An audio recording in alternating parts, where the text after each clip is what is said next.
This is a shadow system that is working in parallel to the current system. Similarly, we all know the experience in Louisiana. They created the Recovery School District as a special school district administered by the Louisiana Department of Education. It's designed to take underperforming schools and transform them into successful places for children. Predominantly, it's charter schools that exist there. So shadow schools might be charter schools, it might be online schools, it might be homeschooling networks. Schools are the critical nexus where these forces of destabilization will converge to produce major challenges for school-age populations, the families, and the broader communities. These provisional learning systems may become permanent and challenge, if not break, the current system. Another response to platforms for resilience is to turn to smart localism as a way to create interventions at local levels where schools can be positioned as the centers of resilience.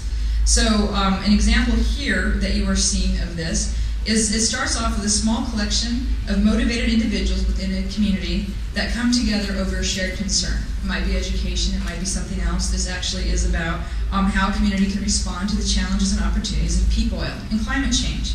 The community has to be purposefully and committed to engaging a significant number of people in their community, and they have to use a wiki to do this, an online collaborative tool for people to contribute to.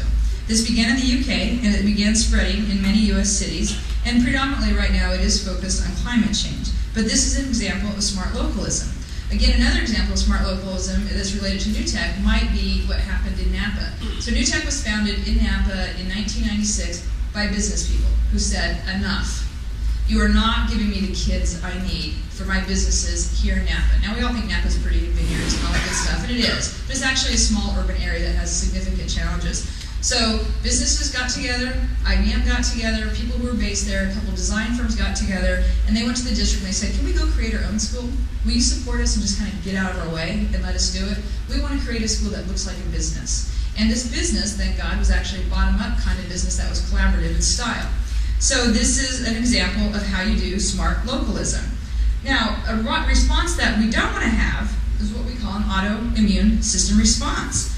So too often, institutional strategies are basically a response to the current situation with current ideas. Decision ideas seem to be institutionally rational, but they actually further weaken the inflexible system.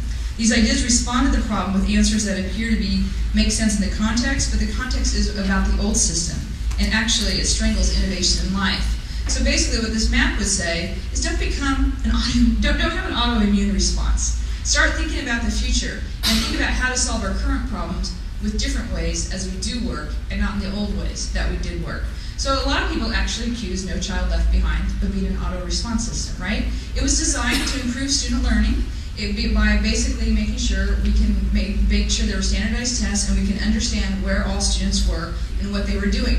But the autoimmune response was teachers taught to a test, schools became very inflexible, very specific direct instruction was going on, instead of really trying to solve the problem on how you create a powerful learning dynamic in schools.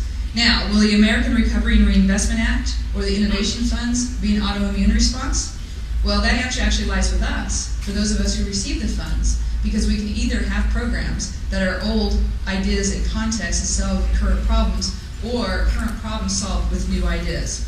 Great example I'm going to show you is this video. So you get a little break from me for a second. And this is Kaplan University actually.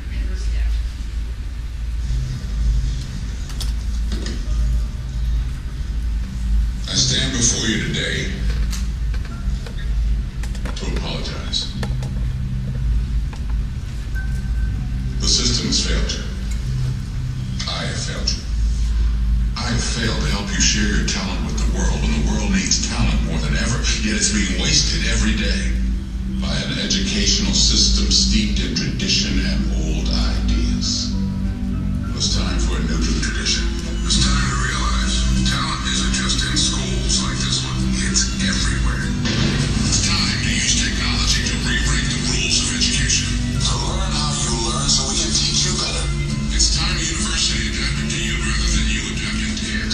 It's time for a different kind of university. It's your time. Look at that, Kaplan University. I mean, do you see Yale talking about that? Do you see Harvard? Do you see NYU? Do you see Williams College? Take somebody outside the system to think a little bit about the message that we're going to give and to think about the fact that maybe we're not addressing kids' needs.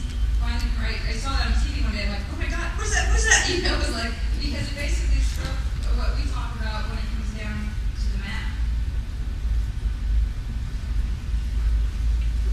So our next thing we're going to talk about, this one's going to be a very quick one, is how we move then from systems to society. And I'm not going to spend much time on this because I am running out and I knew I would, but I also thought this had the least relevance to you guys. This is a little bit about that smart localism. It's talking a little bit about how all of this interactive social media will give us more power and opportunities to participate in civic life and how we might work with that.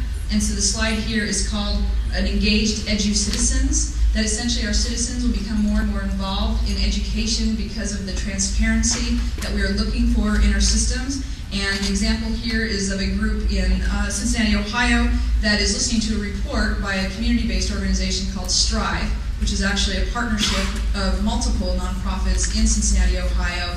And what they do is they do a report card every year on the different schools and systems or entities that help kids from birth to high school graduation and ultimately college graduation, and it rates them. And then it uses public forums to talk to people about what's happening around learning opportunities for their youth.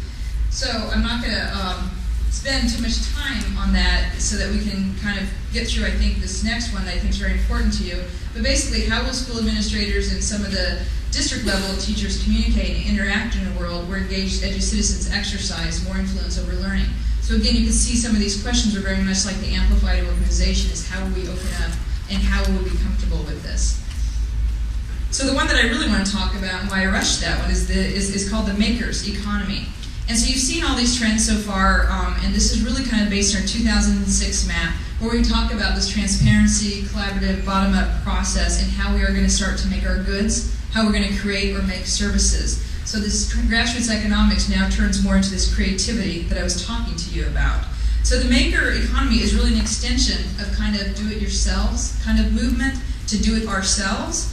So this means that our system of production, exchange, distribution, and consumption of goods and services will be done locally, in networks, and essentially by the consumer, or as Don Tapscott calls it, by the new prosumer.